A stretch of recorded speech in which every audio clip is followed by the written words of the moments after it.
Nos hemos congregado hoy para celebrar con la iglesia verdadera el domingo número 22 en el tiempo ordinario. Sabemos que la idea de estos domingos es acompañar a Jesús hacia la ciudad santa de Jerusalén. Todos los domingos lo decimos a fin de no olvidarlo. Recordamos que el domingo pasado ya Jesús nos había dicho: de lo que tienes que ocuparte realmente a la hora de la salvación no es de cuántos se van a salvar, sino de que tú entres por la puerta estrecha, que tú hagas todo lo que haya que hacer para que te salves. ¿Cuántos se van a salvar? ¿Qué día? ¿A qué hora? Despreocúpate. En fin de cuentas, Él mismo nos va a aseverar que el día y la hora nadie lo sabe. Una vez que dejó claro eso, que para salvarnos tenemos que entrar por la puerta estrecha, los evangelios que siguen hoy van dirigidos al discipulado. Quiere enseñarle a sus apóstoles cómo ser verdaderos discípulos, para luego descubrirles cómo deben ser verdaderos enviados. Y con ese envío, cómo llegar a ser los mejores misioneros. En esa misión, cómo alcanzar la salvación de las almas. Y en todo ese camino, cómo alcanzar su propia salvación y una vida en santidad que le amerite, si se puede decir así, los primeros puestos en el reino de los cielos.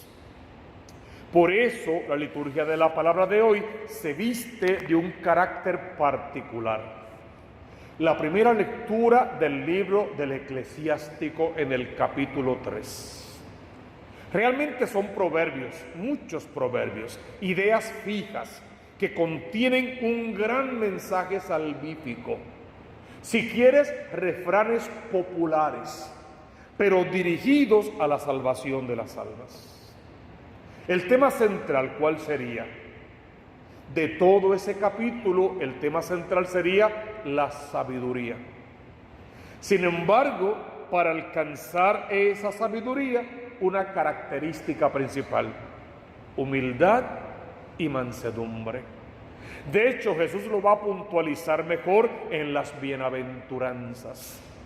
De hecho, va a llegar a decir: los que se humillan serán enaltecidos.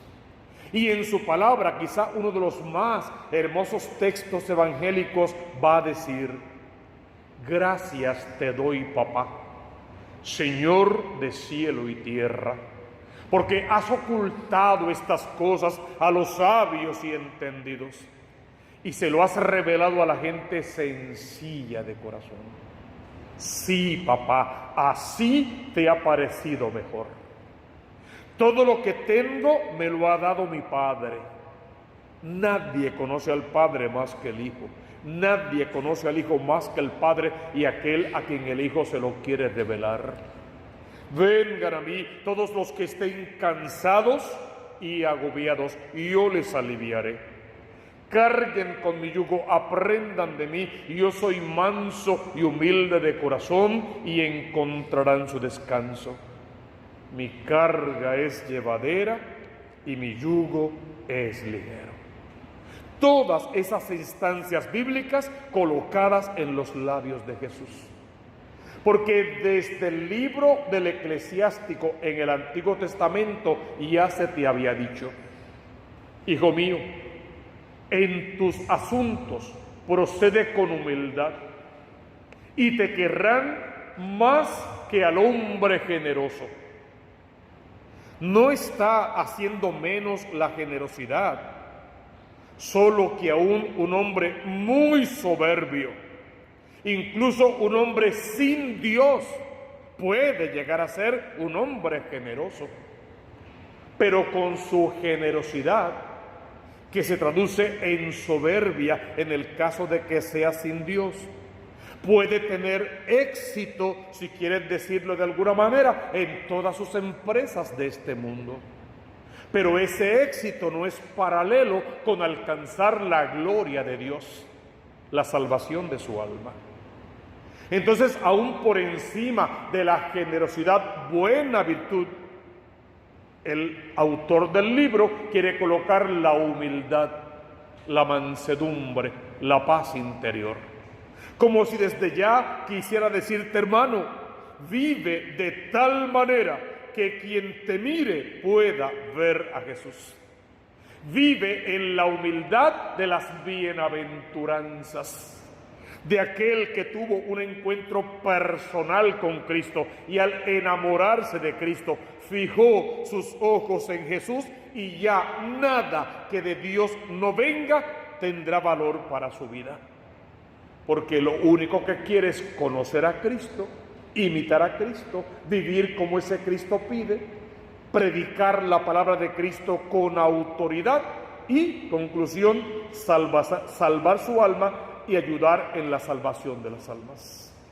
El texto va a seguir diciendo, hazte pequeño en las grandezas humanas. Cuando uno lo examina bien, no está renunciando a las grandezas humanas.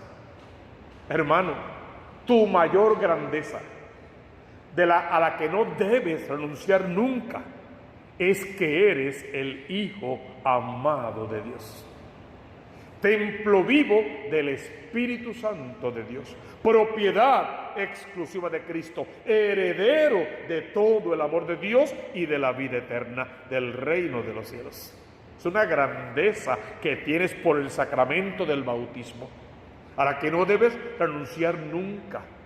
Pero aún ante esa grandeza, hazte pequeño, para que cumplas en ti una de las más hermosas frases del precursor, del primo de Juan el Bautista. Es necesario que yo mengüe para que Él crezca. Y en ese menguarnos, en ese desaparecernos, en ese hacernos nada, Dios vendrá a hacerlo todo en nuestras vidas. Entonces el texto es una invitación. Busca la sabiduría de Dios con humildad y mansedumbre y hazte pequeño. ¿Con qué propósito vas a hacer todo eso? El texto bíblico te lo dice hoy. Y alcanzarás el favor de Dios, porque es grande la misericordia de Dios. Y tras esa misericordia es que debe caminar toda tu vida. Pero si te engrandeces con las grandezas de este mundo, si te llenas de ti mismo, si te conviertes en el propio Dios de tu vida y excluyes a Dios con sus normas, entonces toda tu grandeza no tendrá promesa para ti de vida eterna. En cambio, haciéndote manso y humilde de corazón, San Pablo va a decirte, estimando al otro por encima de ti, podrás gozar de las grandezas de este mundo como regalo de Dios, y encima habrá un primer puesto para ti en el reino de los cielos. Luego, al final, dice cosas como que parecería que no tienen mucho sentido en comparación con las primeras. No corras a curar la herida del cínico, del imprudente, del caprichoso, del necio, querría decir, porque esa herida no tiene cura. Podríamos equipararlo con una palabra de Jesús: todo pecado te va a ser perdonado, menos la blasfemia contra el Espíritu Santo de Dios. Y si algo sabe hacer el necio, el incompetente, el cínico, es ir contra Dios y contra sus mandamientos. Entonces no intentes curar la herida de alguien que no quiere curarse, sería la idea. Porque el que se resiste a vivir según la voluntad de Dios no quiere salvarse.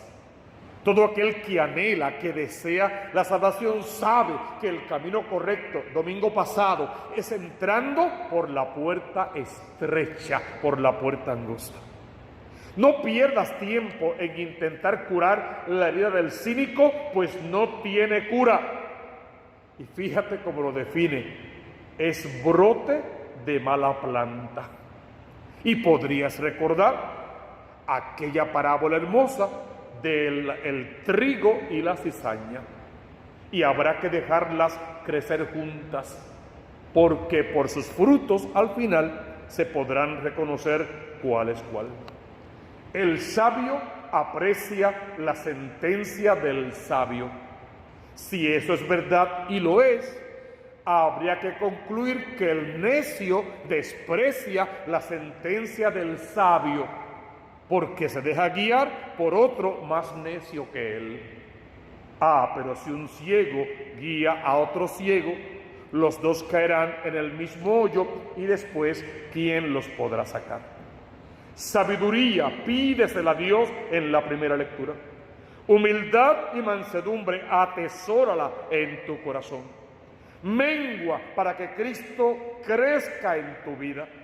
Y luego, lo de siempre, aprende a pasar por el mundo siempre haciendo el bien. El salmista va a cantar: preparaste, oh Dios, casa a los desvalidos. Dios se va a ocupar siempre de los más necesitados. ¿Quieres que Dios se ocupe de ti? Haz que Dios para ti sea la más grande necesidad de tu vida. Hazte necesitado de Dios. La segunda lectura fue tomada de la carta a los Hebreos, esta carta sacerdotal, y hace en sus 2 párrafos que hemos leído hoy una comparación entre la antigua alianza y la nueva alianza. La antigua alianza con la ley de Moisés escrita sobre piedra, si quieres; la nueva alianza con la ley de Cristo escrita sobre tu corazón. Y en el primer párrafo te dice textos referentes al Antiguo Testamento. Ustedes no se han acercado a un monte tangible, a un fuego encendido como la zarza ardiendo quizás, o densos nubarrones como aquellos que los acompañaron en el desierto, a la tormenta o al sonido de la trompeta como en Jericó. Ni han oído aquella voz que el pueblo al oírla ya llegaba a decirle a Dios: nos asusta, no queremos oír tu voz. Todos esos textos o esos signos hacen referencia a alguna experiencia de algún texto del Antiguo Testamento o de varios textos. ¿Ustedes a qué se han acercado? Y todos los textos en adelante van a hacer referencia al Cristo de la gloria.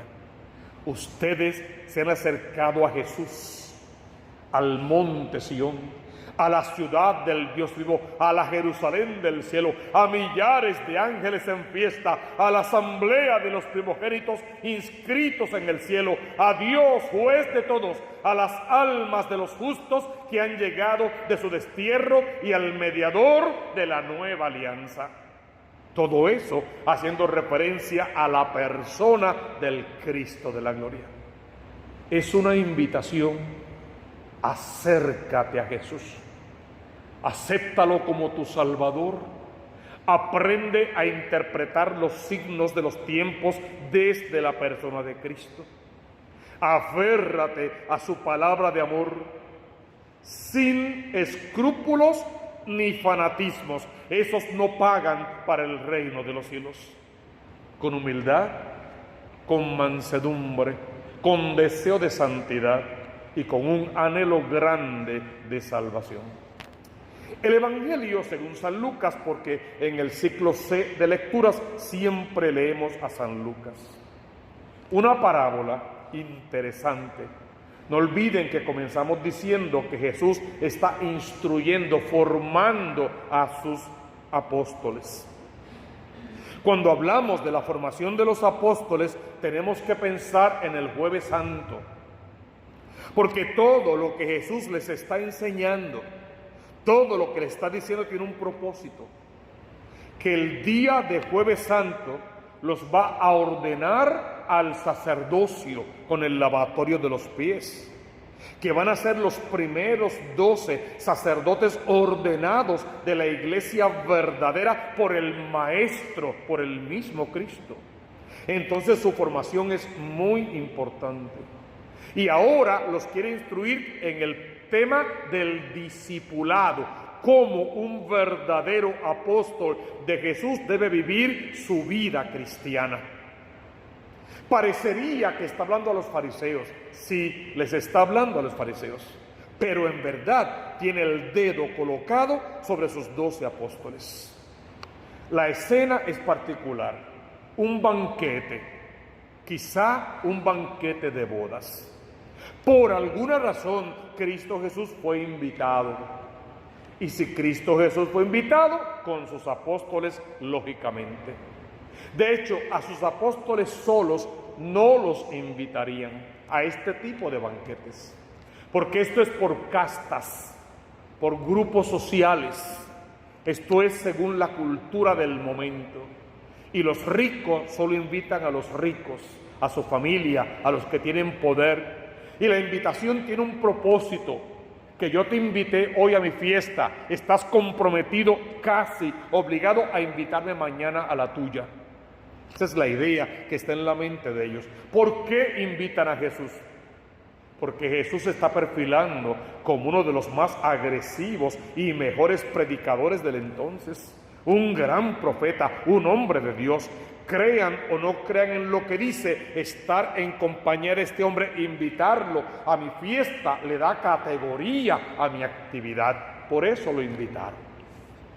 Pero también con otro propósito más, vigilarlo, expiarlo, dice el texto. Esperar que meta la pata en cualquier cosa para acusarlo y acabar con él. Llegan a la fiesta. No olviden que quien llega a la fiesta es el maestro. Y es un curso de discipulado para sus discípulos. Por lo tanto, Jesús va a estudiar todo el movimiento que está pasando allí para educarlos. Rápido se da cuenta de que los invitados son de un mismo nivel, de una casta. Rápido se da cuenta que están llegando como desesperados para sentarse en el primer puesto, que me vean, aquí estoy, llegué yo, el más importante de todos. Y rápido se da cuenta que el que invitó es un egoísta, no invitó pobres, ni lisiados, ni cojos, solamente gente de importante nivel. Y eso es lo que va a aprovechar. Oye, ven, cuando te inviten a un banquete, no ocupes los primeros lugares, detente. No está hablando de cosas materiales, ni de banquetes, ni de fiestas humanas. Solo habla Jesús de cosas espirituales. Por ende, está hablando del reino de los cielos. ¿Sí? Hay una invitación para ti, para que entres al reino de los cielos. Pero ¿por dónde se entra al reino? Por la puerta estrecha. ¿Cómo se entra al reino? Siendo el último, el más humilde, el servidor de todos. Como María Santísima, por ejemplo. He aquí la esclava del Señor.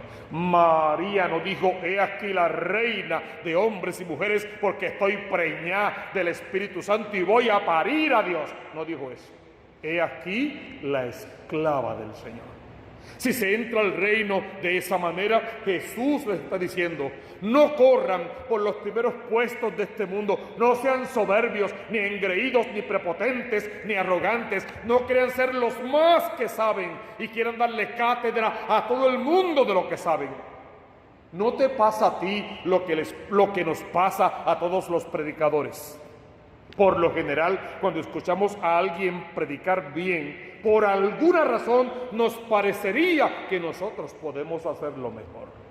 Y si nos dan una oportunidad para hacer preguntas, más de una vez la pregunta que queremos hacer es para que no la pueda contestar. Y en ocasiones inclusive la aclaración que hacemos es para que el que predica también sepa que yo también sé. Soberbia, orgullo, vanidad, hipocresía, mentira, pura apariencia. No es así que se entra al reino de los cielos. Es desde el último lugar, porque ya Él nos ha advertido, los últimos serán los primeros, el domingo pasado. Quiere Jesús hablarte del reino de los cielos, que hay que trabajar para ganarse el reino de los cielos. Pero Él no se fija en las apariencias, sino en el corazón. Y para que tu corazón palpite al unísono con su corazón, tienes que aprender a vivir la vida como Él la vivió. No hay de otra. Una vez que educa a sus apóstoles en lo que tienen que hacer, en cómo quiere que dirija su iglesia, sin apariencias de ninguna clase, sin títulos honoríficos de ninguna clase, en humildad y en mansedumbre, entonces les va a hablar, no a los que fueron invitados, porque en este momento los discípulos son invitados a la iglesia, a fundar la iglesia, pero muy pronto van a ser los que dirijan la iglesia. Ahora, como invitados, ocúpense por ser humildes y mansos de corazón. Y cuando dirijan la iglesia, sepan que están enviados no a los de la categoría que quieren ocupar, sino justamente a los últimos, cojos, ciegos, lisiados, pobres, desamparados, gente con hambre que no pueda pagarte. Porque la palabra va a decirte que si por lo que tú haces alcanzas méritos aquí en la tierra, no tendrás méritos para el reino de los cielos.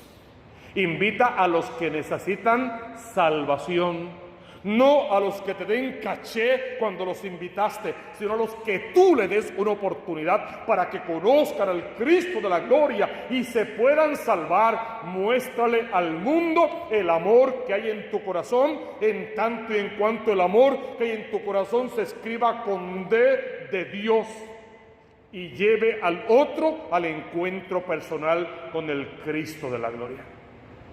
Jesús notó que los convidados escogían los primeros puestos. Les propuso entonces la parábola. Cuando leemos esa parábola podemos equivocarnos de apertura. Ah, perfecto, pues cuando yo vaya a misa me tengo que sentar en la última banca. Error garrafal. Nada tiene que ver, nada dice de dónde me voy a sentar en la iglesia. Dice de cuán cerca o cuán lejos está tu corazón de Dios. Si tu corazón está tan cerca de Dios, que se te note. Y no tiene que ver con el banco que ocupas en la iglesia. Lo que importa es que estés en la iglesia. El banco es lo de menos. Tiene que ver con la forma en que te diriges después de que sales de la iglesia. Cómo tratas a la gente cuando llegas a tu casa. Cómo le hablas a tu esposo o a tu esposa con carácter difícil, con 2 o 3 cervezas en la cabeza y con una vida desordenada. Cómo tratas a los hijos difíciles que están creciendo por alguna razón que no entiendes, quizá lejos de Dios. La forma en que late tu corazón, si es cerca o lejos de Dios, literalmente no se ve cuando estás en la fiesta del Señor, en el banquete por excelencia. Se ve al salir lo que haces con el Cristo que te comiste, el estilo de sagrario que es tu cuerpo, la clase de custodia que eres tú. Ahí es que se va a notar si de verdad estás lejos o cerca de Cristo. Y otra vez la frase de todos los domingos: Señor, que quien me mire, te vea. Y otra vez lo que decimos todos los domingos, que cuando hoy llegues a tu casa, tus hijos verte, vean algo de Dios. Al oírte, escuchen palabra de Dios. Al seguirte, tengan un encuentro personal con Cristo. Y al seguir tus instrucciones, aprendan a entrar por la puerta estrecha. Porque tú y yo ya aprendimos a decirle a nuestros hijos con San Pablo: mírenme a mí, síganme a mí, no porque soy yo, sino porque yo miro y sigo al Cristo de la gloria. Que tus pasos caminen hacia la puerta estrecha, que la humildad sea el ceñidor de tu cintura, y que toda tu vida se aprenda a vivir en santidad. Que ames a Dios sobre todas las cosas, y al amarlo de esa manera, nada ni nadie te pueda apartar del amor de Dios.